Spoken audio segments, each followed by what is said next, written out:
what's good, everyone? Welcome into episode 3 of Vasquez Fields.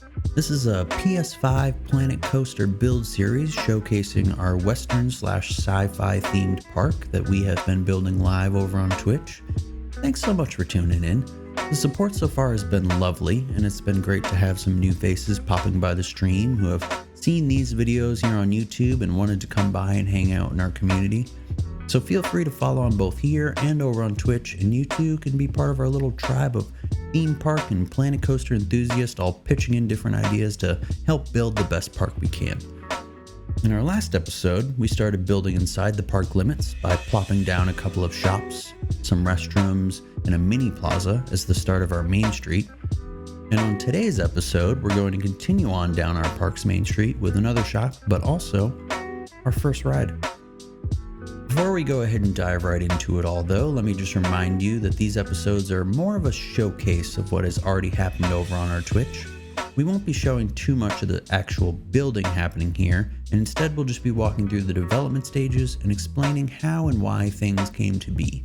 And along with that, hopefully we'll be providing plenty of inspiration for your own builds or just your general enjoyment. However, over at twitch.tv/Ty11s, you can catch us live a few days each week, building in Vasquez Fields, and also just hanging out and enjoying the vibes. So stop on by anytime. So today we're going to continue on with our Western theme, and we'll get ourselves a coffee shop built, inspired by an Old West general store, along with a Huss Topspin ride, where we will design a ride skin inspired more by an industrial era building. So let's just jump right in. So once again, we've worked off of some heavy inspiration from Red Dead Redemption, and this coffee shop was built with the Rhodes General Store in mind. Well, I mean, it's essentially the same building and we ripped it off entirely, but it is what it is, you know? Obviously, one of the first details of the shop build that you might notice is the height element. I wanted to have it so guests could walk up some stairs or up the handicap accessible ramp to enter the shop. For the most part, this is easy to achieve by just doing like we always do and covering up the generic paths with some in-game items. The ramp is just a wooden deck laid on top of our usual path, and for the stairs, we just used a bunch of the same wooden deck item layered on top of each other to create the step effect. The shop inside connects to the path, and then the rest of the interior just branches off on its own to give the room more depth. Guests can't actually walk back there or anything, it just looks good. For the interior, I tried to stick with the theme of a coffee shop. I used some planks for a counter that wraps around the entire building, and then I made some custom stools out of the streetlight post and some arc shapes. The building itself is a fairly simple design with just some added details of planks, pillars, window shutters, and some other decor. Still borrowing, or really stealing, from the Red Dead General Store, I added on this decking/canopy thing. It serves no purpose to the actual building other than decor, but that's something you'll see all the time in theme parks just for the utter sake of immersion into the park's theme. We slapped down some additional Western themed props and signage, and there you have it. While we're in here, I will also point out that I do like to create custom colors for our employees' uniforms using some of the park's color scheme, like this dark red that we've been using throughout the park.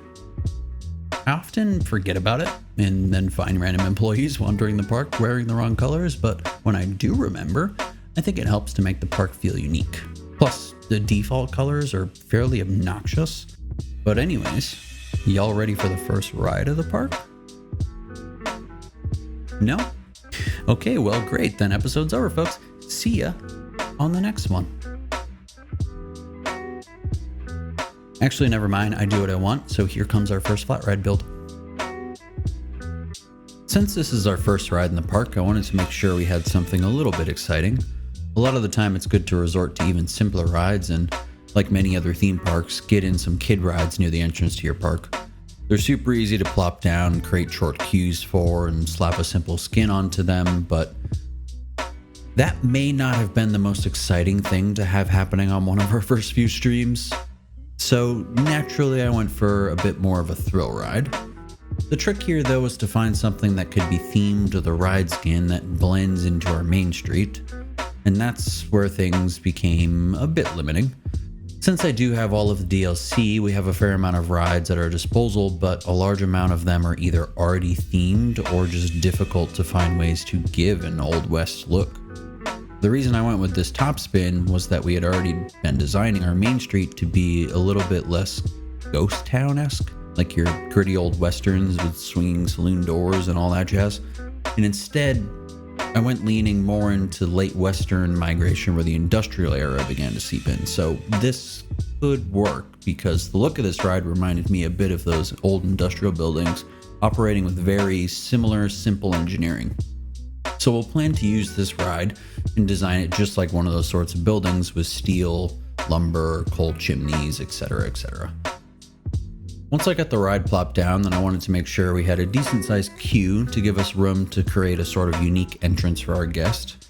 I still like the idea of adding some height to it, so I raised the pass up and gave myself some room to build some more custom stairs and decks, because apparently I'm in love with that idea right now. So with the ride and the queues down, it's time to start designing the skin of this ride. So in this first stage of the build, we've done a lot to help lay the groundwork for our idea.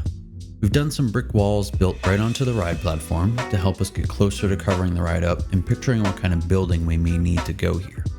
The height element is interesting, and I think we've got some room to do something pretty cool with that, but more on that soon.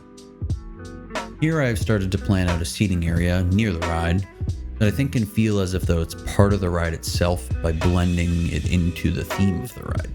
It's just a thing I thought I'd give a shot because it'd be a nice little touch, so more on that later as well.